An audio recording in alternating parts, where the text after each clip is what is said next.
I witnessed Mr. Miscavige physically punching in the face and wrestling to the ground another very senior executive at Scientology International level. Did you ever begin to receive, or were you ever the recipient of any violence? Yes, I was. One time I was called into a conference room and asked some questions, and he ordered his secretary to slap me, and she slapped me so hard I fell over into the chairs. One time Mr. Miscavige ordered his communicator to break my finger if I didn't answer his question. You yourself ever received physical violence from Mr. Miscavige?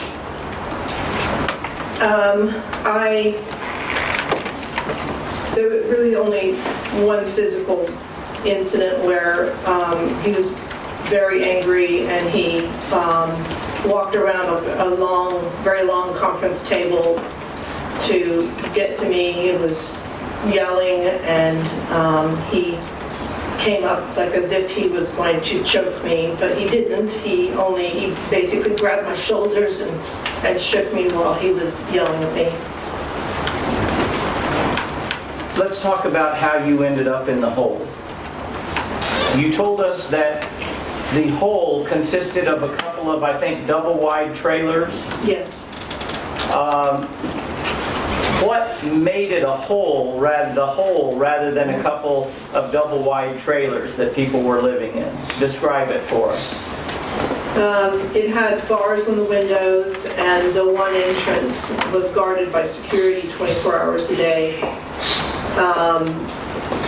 And it contained in it, at the time that I went into the hole in May of 2007, there was over 100 top Scientology International executives that had been put there.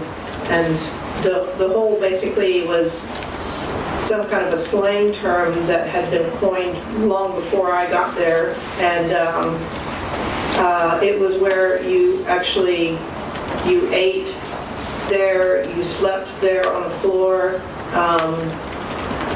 and you never left with the exception of a brief period to go take a shower and go back. When you say slept there on the floor, did you have cots or bunks or some kind of beds? No, you slept you were given a sleeping bag, you slept on the floor in a sleeping bag. And what were the conditions like on the floor to sleep? Well, there were ants. The place was infested by ants, so ants would crawl on you. And there was a 2-week period during that time when all the electricity had been shut off, as ordered by Mr. Miscavige. And this was, of course, in summer in the desert, and so the temperature in there was about 106. Why didn't you just take off and get away from the hole? Not possible. Absolutely not physically possible. You couldn't make it past security. The windows were barred. Right from the beginning when I went in, I obviously was trying to figure out, plotting how to get out. Were you used to, in your life, getting beaten up? Was that something you were used to? No, never. And you were a 40-something-year-old woman with a very, very respected job. Yes.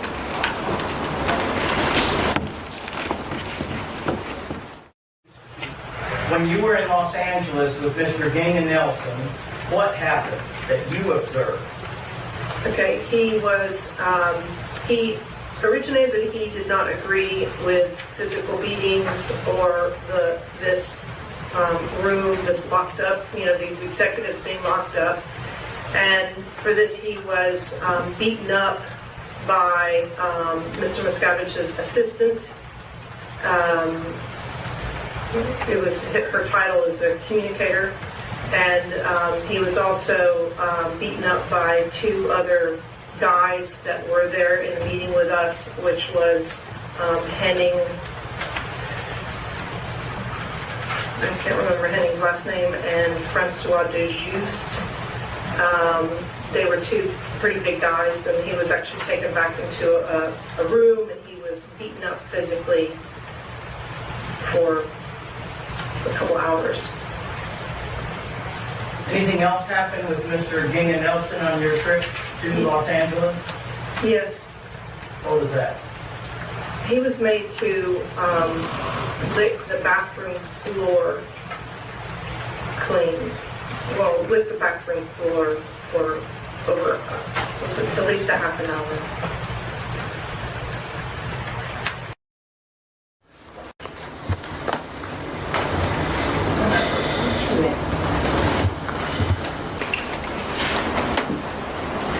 Would you give us some idea, in your own words, of after you're in there for 4 or 5 or 6 weeks, how do you feel as a human being? You feel completely degraded, very, very sort of terrified that you may have to go through another one of these confessions, or maybe that you would get beaten up, or, you know, you're also, because you haven't been sleeping, you're in a horrific mental state.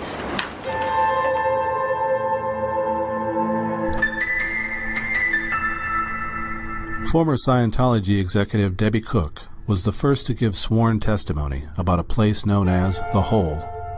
But other church defectors, speaking with the Tampa Bay Times, have expanded on her account, offering the fullest picture yet of the troubling events that occurred there.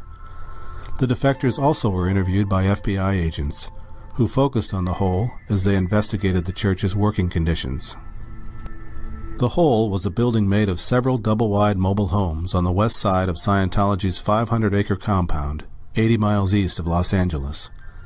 Constructed in the late 1990s, it served for years as office space for Scientology's international management team. Then, around 2004, according to defectors, it became a place of punishment, as Scientology leader David Miscavige grew increasingly unhappy with the performance of the church's top officers. The leader ordered them to own up to their failings in group confessions, the defectors say. All were members of Scientology's religious order, the Sea Org. At first, about 40 men and women occupied the Hole. Later, the number grew to 100, as Miscavige deemed more and more officers to be underperforming. Scientology's former spokesperson, Mike Rinder, says he was there from the start. This practice of group confessions grew up in the Hole.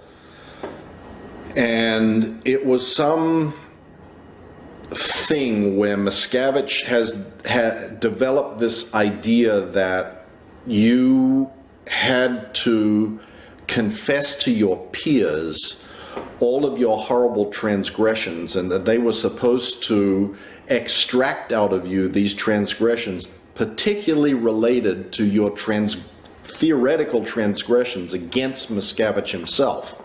Like, what have you done to COB? What have you done to try and hurt COB? What have you done here?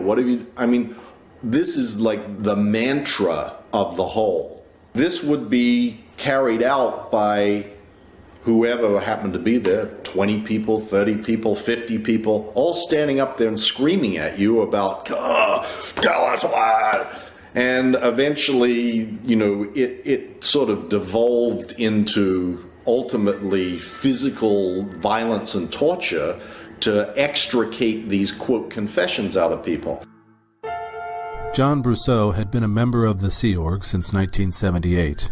He worked for years at the desert compound, fixing vehicles, working on electronics and construction projects, a jack of all trades.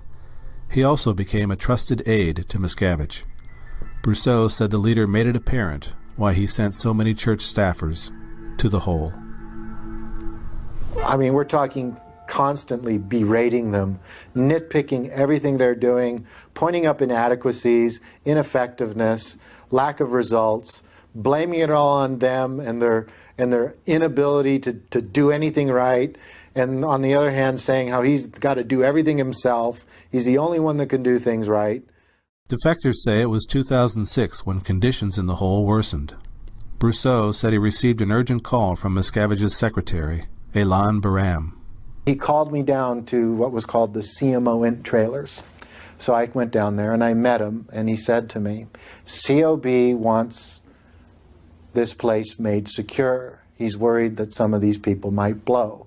He wants you to put steel bars on all the doors except these. Brousseau suggested that screwing the doors closed might be more secure. He said, no. COB said, put steel bars on. You're not going to alter it. Put steel bars on. I said, okay, I'll put steel bars on. So I went down to the garage and went into an area that was a stockpile of building materials that I was very familiar with. And I found some real heavy tubular steel. It was chrome plated. So I went over to the engineering department with this stuff, and I cut pieces to the exact right length I needed to span these doors. I went to a drill press, and I drilled 2 holes in each end, and I grabbed some really strong steel screws, and I grabbed my cordless screw gun, and I drove up there, and I went to the first door, and I put the bar on, and I shot 2 screws in the left, 2 screws in the right. The next door, same thing. All the doors except for the doors that were designated as the only entry and exit. Brousseau said he also drove special screws in all the windows to ensure they opened only about 4 inches. He said he noticed a few weeks later that someone else had removed the bars. But several other restrictions kept the executive team confined, and the group confessions became more intense. The church said in a statement, "Any allegations of bars being installed to hold people against their will is false and malicious and is denied." It said Brousseau and Rinder are disgruntled ex-members who are making false allegations. The church also said that, much like other religious orders, the Sea Org practices ecclesiastical discipline, and no laws are ever broken in the process. According to Rinder, Miscavige sometimes dictated what he wanted people to confess in the hole. Other times, the managers pushed one another to confess. The 50 people there all screaming at me and telling me that I've done this and I've done that. Why didn't I just admit it? And I stole money and I had affairs. And I mean, people just literally, Tom, randomly dream up bullshit and start screaming it out. And then the mob starts going crazy like, oh yeah, it must have been that. Oh yeah, it must have been that. There's all sorts of written confessions that people have done. And they read like North Korean POW write-ups. The hole now had a security guard at the door around the clock, according to Rinder and other defectors. Meals were brought in from the mess hall because the executives were not allowed to eat with the rest of the staff. Everyone in the building spent nights in sleeping bags or on cots, staking out floor space in offices and conference rooms.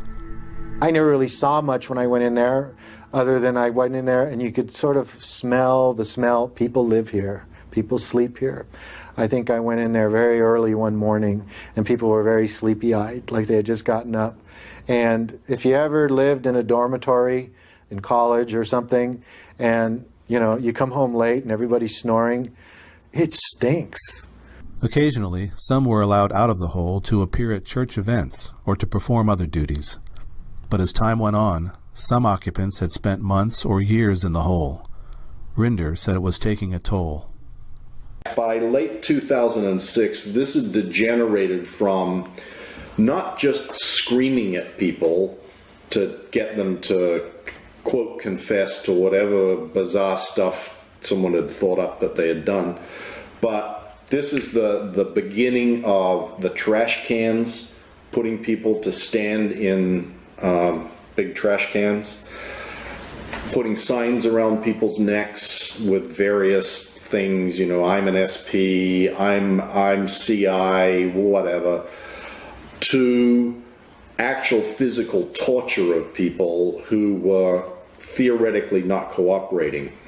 I mean, on many occasions, people were slapped, punched, kicked, pushed, shoved, thrown up against a wall. That was relatively routine behavior in the hole by that time. Brousseau often saw the occupants of the hole as security guards marched them 2 abreast to a nearby maintenance garage to take showers. They looked like they knew they were being marched to the gallows. They just looked lifeless with no purpose. Hung, very hangdog, droopy shoulders, slouchy, very sad, inward-looking features. It was not pleasant to look upon them.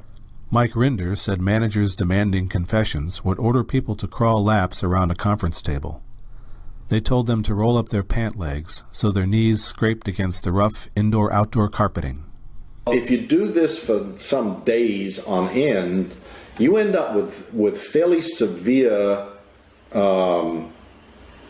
contusions and abrasions. And this sort of actual physical torture, it kind of devolved and degenerated into that to try and get people to come up with confessions that were acceptable. Because as time went on, what was being confessed to was mild, or it wasn't. It had to keep getting more and more dramatic and more over the top in order to be acceptable. Rinder described a time when church executive Russ Bellin was trying to get another executive, Kurt Weiland, to confess to a long-ago failing in a legal case against the church. Rinder said Weiland was made to sit under an air vent with the cooling system turned on high. He said Bellin poured water over Weiland's head to induce a confession. This went on for, maybe an hour. And by the end of an hour, he was shaking so uncontrollably, and his lips were completely blue, and he was incapable of talking. And he was being told he had to confess, and he couldn't talk. What did you do at that moment? I watched like a good minion. Why didn't you intervene? I didn't want the same thing happening to me. Do you regret that? Of course. Of course. I regret a lot of things about those experiences and things that I did to other people and things that I watched or participated in, and it's partly what motivates me to speak now. Weiland supplied the Times with a sworn statement saying the water incident with Bellin never happened. Church officials declined to be interviewed. They responded with a general statement and did not answer detailed written questions about the hole. A church lawyer told ABC News that the hole does not exist and never has. Debbie Cook said Miscavige himself showed her the hole after he summoned her from Clearwater to work at the California compound in 2005. She told her story in court after the church sued her for violating the confidentiality agreement she signed when she left the staff in October 2007. Cook took the stand in a Texas courtroom on February 9, 2012. Mr. Miscavige briefed me about it and explained that he had put about 40 executives of Scientology International basically locked up into a room called The Hole. And he took me there personally and showed me. In May 2007, after leading the church's Clearwater operations for 17 years and filling in at the California base, Cook herself fell out of favor with Miscavige. I was on the phone to him. I was in an office. Someone was pounding on the door. Because I was on the phone to him, I didn't answer. I was trying to be on the phone and talk to him. And then after the beating stopped, and then someone pried the window open of the office that I was in, and two big guys came in through the window. And Mr. Miscavige said to me on the phone, "Are they there?" And I said, "Yes, they are." And he said, "Goodbye." And two men physically took me away to this trailer area, which is called The Hole. It had bars on the windows, and the one entrance was guarded by security 24 hours a day. And it contained in it, at the time that I went into The Hole in May of 2007, there was over 100 top Scientology International executives that had been put there. You ate there, you slept there on the floor, and you never left with the exception of a brief period to go take a shower and come back. What would y'all do all day long? You're 24 hours a day in the hole. What would go on? Did it have a routine or? There was no routine. It sort of depended on different things, but most of what was going on were these bizarre confessions that are, I would really like to state that they are not any kind of standard Scientology practice. The church says Cook's courtroom statements are entirely false. Cook told the Times, "I take very seriously being under oath, and I absolutely told the truth." Were there any other forms of discipline other than the confessions? There was, a couple of very violent times where people were, say a couple guys were physically beaten up by many other men in the hole. What did you eat? Being demanded to confess to something that they really didn't do, and so then it would drag out for hours, and they were being beaten and demanded to confess.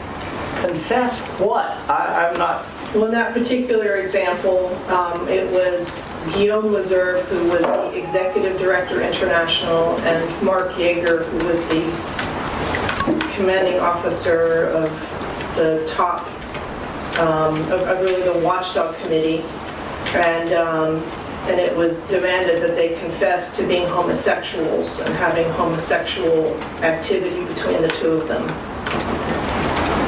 And then they were beaten? Yes, they were beaten. Cook said the group turned on her when she spoke up for Lessev and Yeager. She said she was made to stand in a trash can for 12 hours as her church colleagues poured water over her head and body. She said they were trying to get her to confess to being a lesbian. In February 2007, just 3 months before Cook arrived in the hole, Rinder was pulled out and sent to London to deal with a story by the BBC. Still gaunt from his time in the hole, Rinder ran away from the Sea Org and returned to the U.S. He did not alert authorities to conditions in the hole, fearing it would damage the church. Then, beginning in 2009, many defectors, including Rinder, spoke to human trafficking investigators for the FBI. The agents spent more than a year examining conditions at Scientology's California compound, including the hole. According to former church members who were FBI witnesses, the investigation lost its momentum in late 2010. Scientology officials question whether there ever was an FBI investigation. However, the Times interviewed numerous former church members who said they spoke with agents for hours. Some produced emails and text messages they had shared with the agents. By 2010, according to Brousseau, the church officers who had been in the hole for years were allowed to sleep in regular rooms and eat in the mess hall, but they were still reporting to the hole daily. In March of that year, after 33 years in the church, Brousseau came to a realization that changed his life. I remembered Guillaume Lessev when he was such a dynamic, upbeat, vibrant person. And I remembered Heber Jensch. And I remembered, just dozens of these people. They were just so alive. And I looked at them now, they were just these husks. They wouldn't say or originate anything. They seemed to have no purpose. They just kind of were like sheep. And I went, there's no way. There's no way that 100 people can all be evil, horrid SPs and DM's the only one. No way. I can't stand seeing this happen to some of these people I've known for decades. They used to be great friends of mine, and now I can't hardly talk to them. It's like they have no life. I can't stop it from within, but I at least can stop supporting it. So I left.